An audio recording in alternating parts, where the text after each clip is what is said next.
Good afternoon.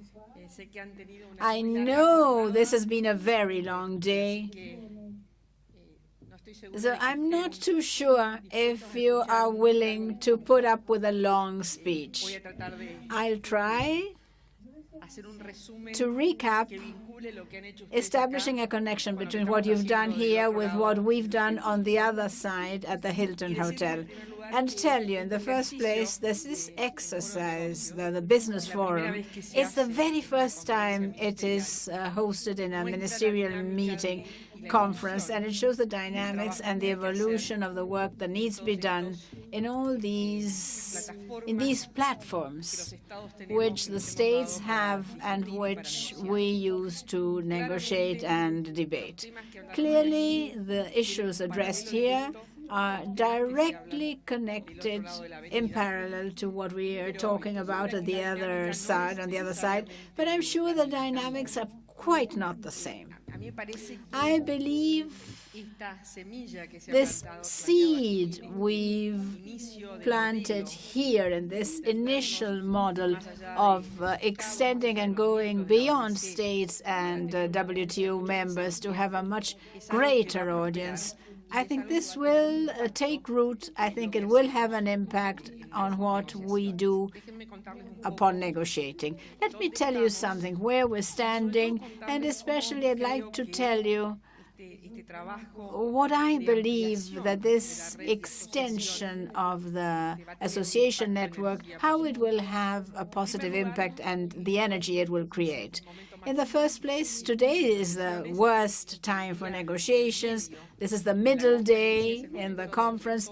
This is when everything we feel is tense and when negotiators are tougher and where we see they all try to get the most, considering the interests at stake, the interests of the different members. So here we are.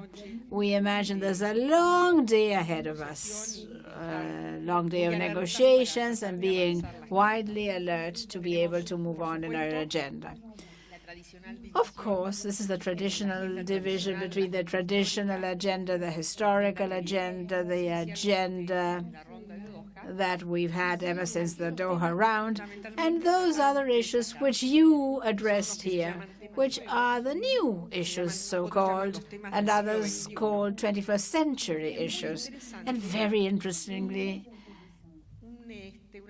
there's some sort of confrontation about whether it is feasible, possible, desirable to assume a new issues agenda while we still have the Doha issues pending.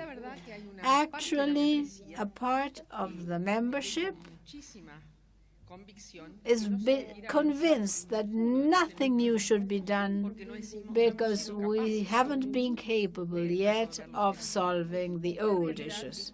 Actually, reality, the everyday life, the day-to-day technology, the future that is coming soon, is something that cannot be stopped. And where we are hearing the beginning of debates addressing these issues in a model which in the jargon we call plurilateral. That is to say, instead of all participating, there is a coalition of those that believe that such and such an issue is worthwhile. And this is how, in this Buenos Aires conference, there are several new issues which I believe will close with an important conclusion, with an important number of members participating in the E-Trade Commission regarding MSMEs, about investment facilitation, gender, the impact of gender on trade, and the potential that that has to develop economic activities. Clearly, what we are witnessing is that everybody is talking about the crisis. True enough, we are undergoing complex situations, but there's also an evolution in the dynamics and the ways of going about things, which in large extent, are a positive contribution about how we see things. As you were here, there was another group at the grain exchange talking about similar issues from the point of view of, it was the academia, the think tanks, civil society organizations, addressing other issues also connected to all this. This means the network is bigger, and this means that we must be very flexible at how we move on and measure the outcome of what we want. I believe that the interconnection between public and private makes the difference in the 21st century, no doubt about that. And to be able to set up forums such as these, discussing issues as you addressed earlier regarding e-trade, for instance, this shows that very often our negotiations are not quite updated and puts pressure on the system so that the way of going about these negotiations may be addressed and progress may be made. I believe the conference will end, as usual, as we've always said, with minor progress. We never said a revolution would stem from Buenos Aires, but more important still, the result, the outcome, in a phrase coined by me in Morocco, is that we're still alive after Buenos Aires. And I want to focus on this, because very often we put our expectations on solving in a conference 15, 16-year-old issues. Very many of these issues are very complex to solve and certainly cannot be addressed at one go. What I believe is that the agenda moving on will allow us to make progress in a clear way in respect of these issues. Some of them may, during 15 years debate, we may not have been able to make progress in respect of some. But what's very important is to define that agenda and to create a commitment to work ahead. And this altogether reaffirms the fact that the WTO is more than Buenos Aires, and I believe that this is very important to stress because there was a lot of fear in many places where Buenos Aires would allow the system to implode. We've seen the system is alive. A lot has been said about the fact that the system can be improved, and we truly believe it can be improved. Absolutely. That's the vision Argentina has and the region has. And the president said so on Sunday, and this is another milestone. It's the first time in history where an opening ceremony witnesses presidents from the region with a statement, the Buenos Aires statement, committing to the system. So what do I see will be the big value added that we will obtain from this conference? In the first place, the network has grown, has been extended. We've developed connections with different sectors and much, much deeper, in particular with the business sector. And actually I've got from you, we have the recommendations by the private sector.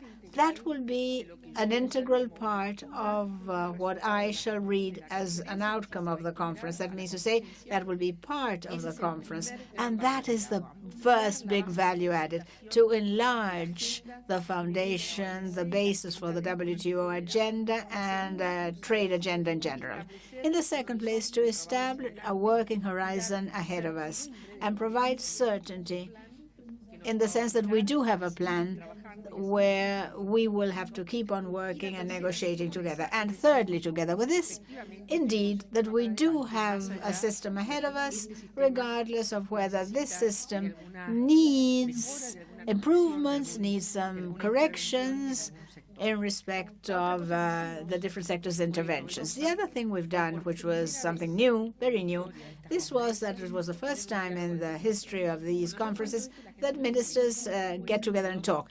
People can't believe what I say. I say, what do you mean a dialogue between ministers? Actually, these conferences only provide for ministers negotiating on specific issues. And I I always thought having 160-odd ministers here and not to make the most of talking about politics of the future, of how, of our bearings looking forward, regardless of particular interest or whether it's agriculture or fishery, this was a waste. Well, we had a dialogue between ministers. A lot of people said it was a total failure, that ministers do not talk if they don't have a script.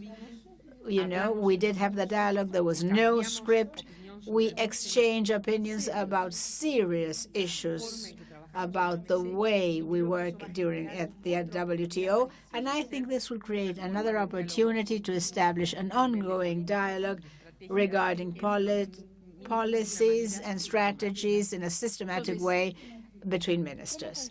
So what do I see as the outcome? I believe we need you.